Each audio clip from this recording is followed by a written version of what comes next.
Hello, everyone. My name is Tomasz Snazyk, and I'm here joined with Debneel with Decacorn.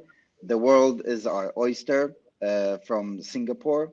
It is my great pleasure. Warsaw, Singapore. It's lots of miles, lots of mileage between us. But I would like to ask Debneel about himself and about his fund and about what does it mean the world is our oyster. Debneel, the floor is yours.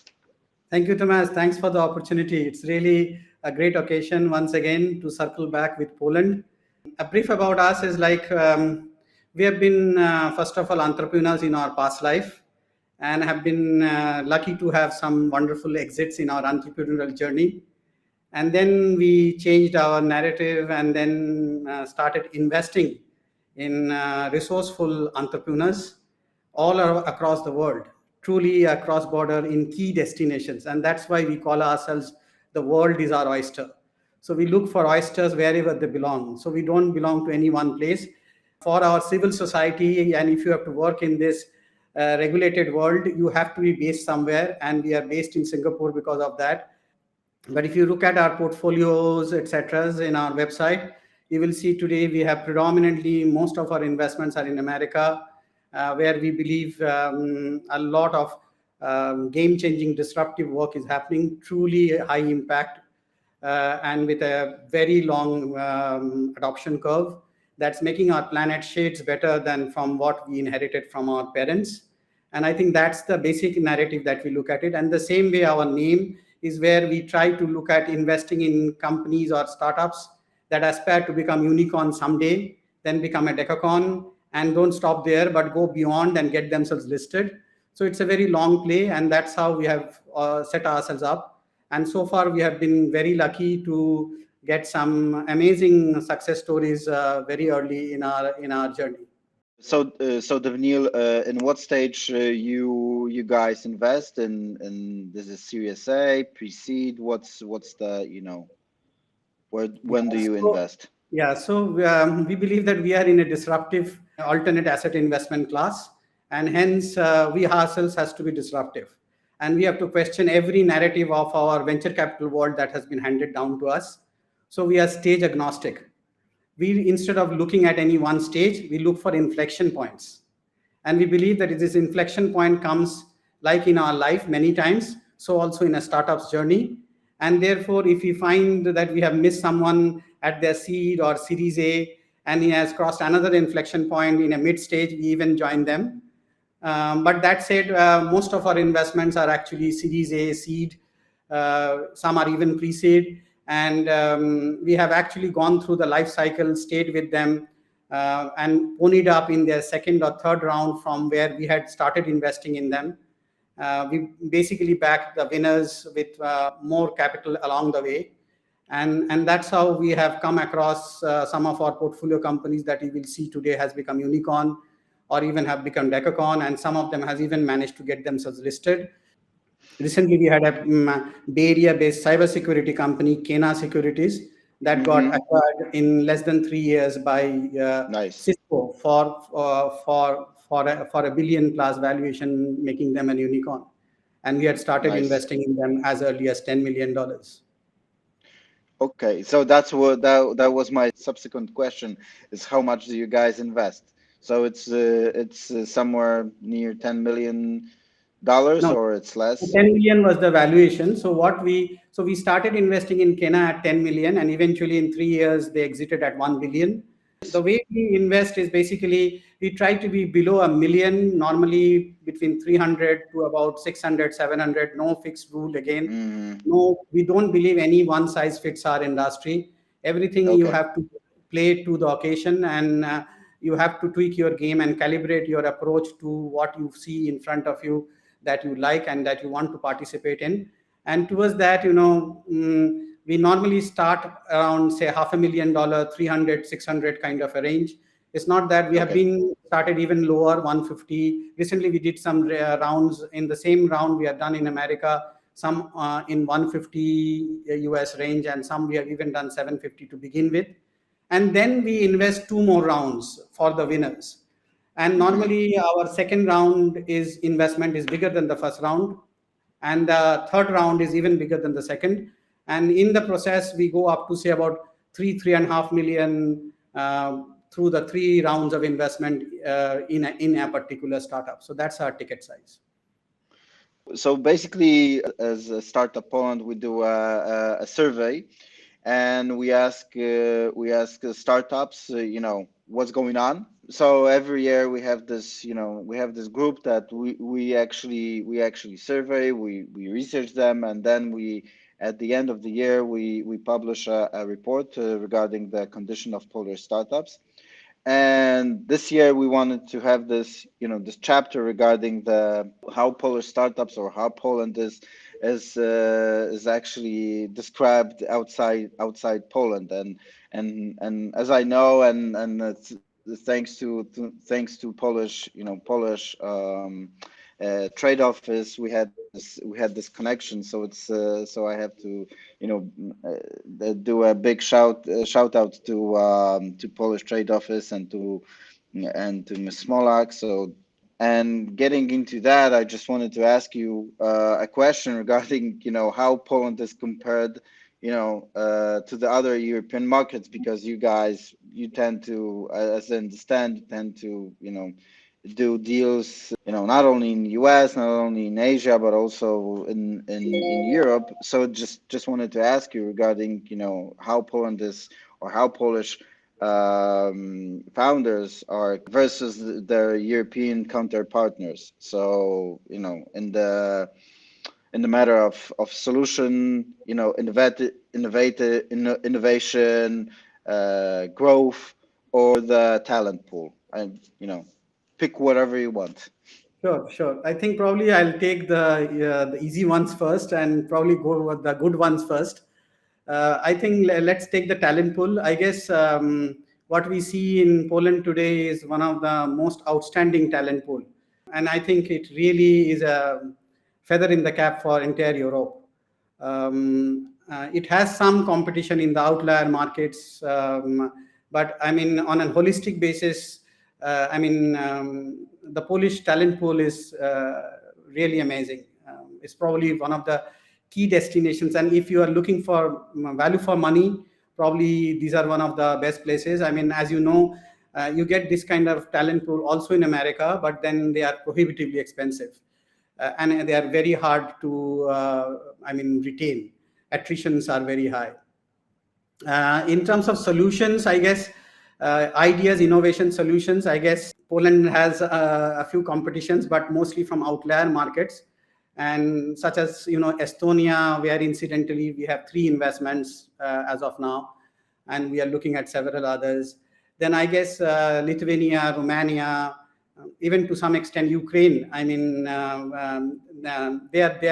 are some really very good ideas that are coming up, and like the last one we have done in Estonia, they actually have a development center in Poland. So you can understand how you can make and match the best of both worlds. In terms of growth and scale, I guess, for entire Europe, that's a problem, because European markets are very small. And that's one of the reasons that really gives us cold feet in investing in Europe. And hence, I guess it's mostly related to the founders, entrepreneurs, their fire in the belly to grow the startup big, take to places, make it cross-border, and not just cross-border within Europe, but cross-border in true sense of the term across, say, Atlantic. And that's where the real valuations, etc. come. And we are fortunate that we have some startups out there. Probably we can talk about them along the way. So this is how we see. So initially, there are some growths that you will see available bigger than Poland, is mostly in Spain, say in Germany, of course, UK. UK is quite, so although they are no more part of European Union, but I would still consider them as part of Europe. I think you can see the stellar, I mean, it's, if I'm not mistaken, there are 23 or 27 unicorns in UK today. And next comes Germany, a distant second at 9, and Estonia is at 7. And if you look at Germany's economic prowess, GDP, and that of Estonia, I mean, there's no comparison. So that makes you understand that how behind Germany has been in terms of innovation and encouraging entrepreneurship and startups, and how you see far away or the outlier markets are all set to disrupt the status quo in Europe. That's a huge data point for us. For us, Estonia is like the startup nation of Europe. If you look at the per capita startups out there, I think Estonia is in the pole position, just like Israel is in the rest of the world as the startup nation of the world. But then Poland is coming up also very fast. I must say that. So, did you invest in Poland any money or in Polish funders? Yes, we have. In fact, just now I told you that one investment we normally don't write such big checks, but the idea was so good, and we like the founders so good. They are from Krakow, both of them Polish, and this is a no-code software. It's on our website. It's called Enso, and you look at them. They are so smart. Of a founder, they have already set up a Delaware C Corp in America, and we have invested in the Delaware C Corp. So they did the flip, right? They didn't do the flip. They have the C Corp out there. Oh, okay. They're based in Krakow. Their team is based in Krakow, and that's the magic of software. That's why the world is oyster. You don't need passport. You don't need visa. You don't need work permit to disrupt our world. Technology has made our world so flat. Our regulators and our politicians do not realize this. And maybe they do realize, but they feel insecure about it. And that's the amazing part of it. You sit in Krakow and you disrupt the world. I mean, if these guys, whatever they're doing, if they really manage to do it well, many of the codes and programs that we use today, like Python, etc., will simply disappear. They will become like rotary telephones or pager of the yesteryears. So how these guys from Krakow, they contacted you? Did you found them by scouts, or it was some pitching session or trade office? How did you guys meet? No, so I think we were destined to meet. God sent them to us. So jokes apart, so this is what we do for our whole day and night that we have to ourselves. We and our team, we try to curate outstanding entrepreneurs from around the world. So a lot of people, they reach out to us. You can even submit your pitch deck through our website, and we get most of the traffic through that. Those situations is where we are the lamb, and the guys who are submitting the pitch decks, they are the lions. They are on pursuit of us. They are hunting us, and we are getting hunted. But we also do our own hunting when we become the lion and go out and look for the lamb. And so in one such endeavor, we landed up with this company. And so incidentally, we landed up with them in America. Then we realized that, oh God, these guys are coming from that amazing tech place called Poland, where the tech skills are. I mean, if you talk to them, and if there's some YouTube videos, if you look at those, I mean, you get it so easily what they're trying to do. It's in 10 minutes, a tissue paper and a crayon, you know what their business model is. You just have to believe in their dream. So that's actually a great story. And did you meet with them, or this is a COVID-19 investment? Everything virtual. Everything is a leap of faith. That's great. Because that's actually these good ideas, they never wait for you. You either you are in or you are out. If you wait to travel and to meet them and see them physically, I think more important is the kind of they could explain to us what they're doing and what their vision is and how big it can become. And then we realize that the amount of disruption that can happen if we can do half of what they are aiming to do or trying to do, I think then it becomes very easy for you to get the conviction and you dip your toes.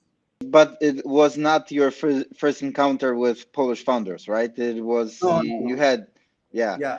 I think so you had comparison to other founders, to other teams, to other companies, right? To other ideas. Not only Polish founders, Tomasz. I would say that when we write a check, we are comparing them from all around the world: the Estonians, the Israelis, the Americans, the Chinese, the Singaporeans, the Indians, all around the world.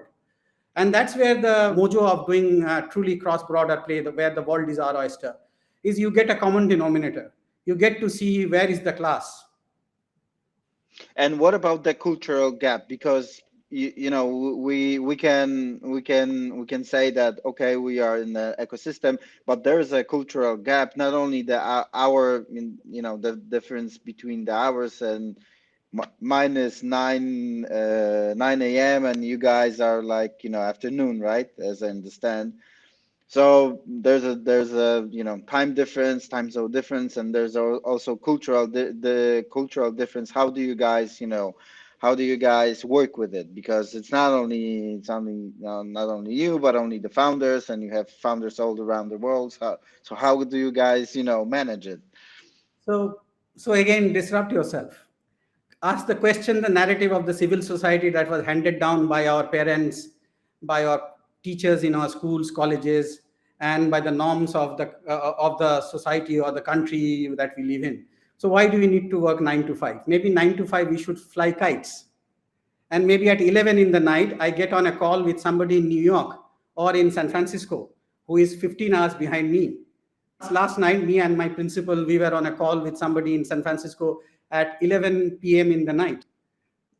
That's fine. I mean, he was so surprised and was so appreciative of the fact that we are taking a call so late in the night. Like when you work with Israel, you have to work on a Sunday.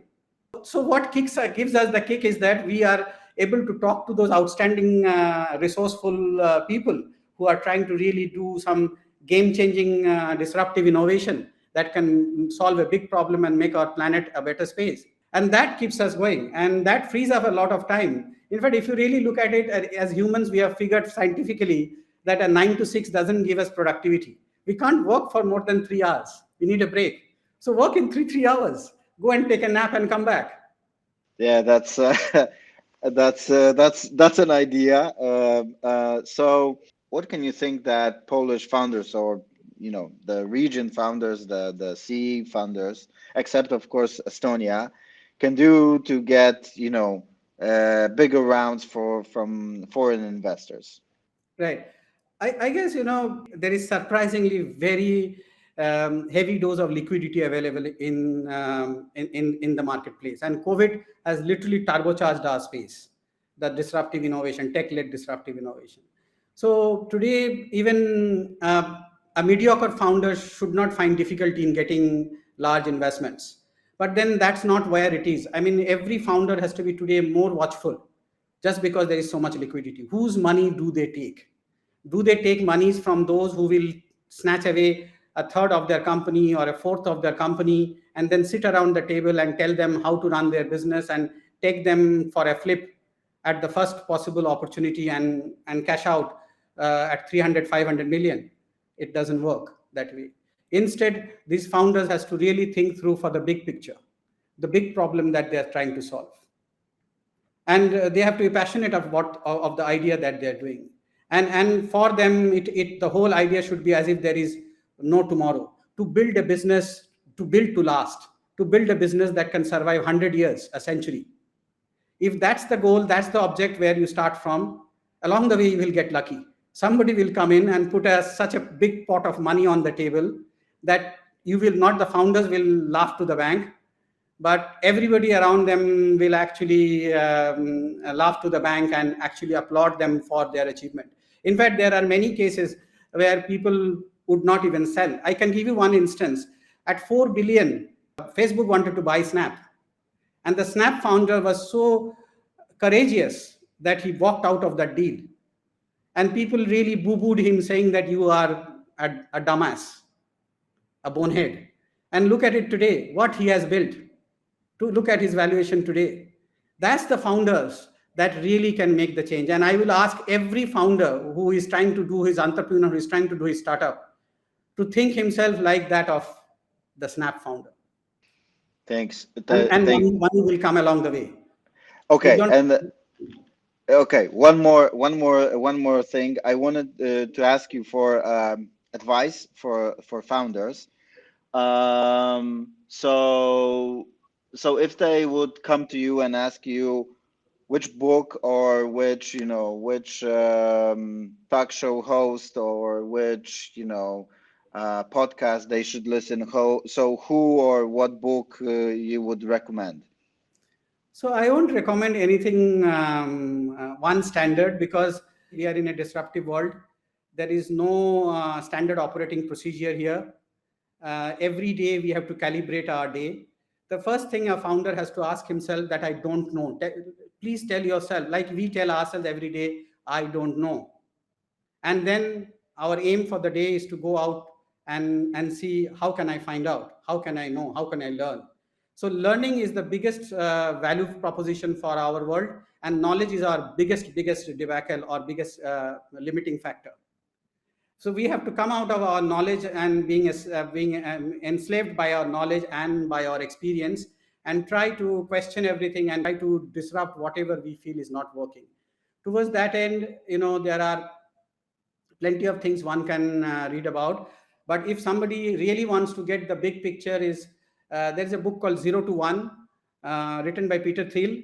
I mean, that's yes. one of the best Bible for us. He literally makes us stand on our head. He says how Yale or Ivy Leagues are Alcatraz, many doors to go in, but no doors to come out. And how competition is for the losers. I think these are the two big takeaways. You never compete with anybody else. You compete with yourself. Yeah, that's true. That's true. If Apple would have kept looking at Microsoft, Apple would not have been built. And Microsoft cannot get to Apple level because Microsoft keeps looking at Apple. True. Debneel, I don't want to, take your time. I know you have, lots to do. Just want to ask you to, to say people where they can find you or how they can find you. So, and where to watch you. The standard one is like to reach out to decacorn.vc, which is our website. Then I think I will encourage all entrepreneurs, founders to come to Twitter and stop paying subscriptions to CNBCs and Bloombergs and those medias. They are all, or New York Times and Washington Post, they are all telling the stories that their owners want them to tell. So we have to create our own community, and that community is in Twitter. To begin with, if you are not on Twitter, come to my handle, Debneel M. So my first name and M from my first letter of my family name together, Debneel M is my Twitter handle. I don't tweet that often, but I tweet something which is really game-changing and outstanding and outlier. And you can see the people I follow. You can then follow your own, create your own following, and then give yourselves 2-3 months time to start tweeting. I think that's one of the best ways to be part of a community, and especially our community, and to get to follow. This is again related to the previous question of which books you should follow or podcasts you should listen. Instead of that, follow a few people who you really think are doing outstanding, game-changing work. They have the guts and beliefs. Like, for example, the fact that a man called Elon Musk can say that we need to become a multi-planetary species, no matter whatever his business allegiance and whether he's a maverick or not. But the fact that he can say that and he can think of that and he can prepare himself for that is amazing. And I think these are times when we are very grateful that we have been able to live with these people, and they are all on Twitter. So if you really need to know them and understand them, their psyche, their philosophy, their fear, their greed, you should be on Twitter. Thank you. Thank you, Debneel. Thank you for taking the time, and I hope to see you soon. We're gonna be a part of the next conference in Singapore, of course online, but I hope we will see each other. And thank you once again, and thank you everyone for listening to us, and stay safe, stay healthy. Tomasz. Thanks for having me.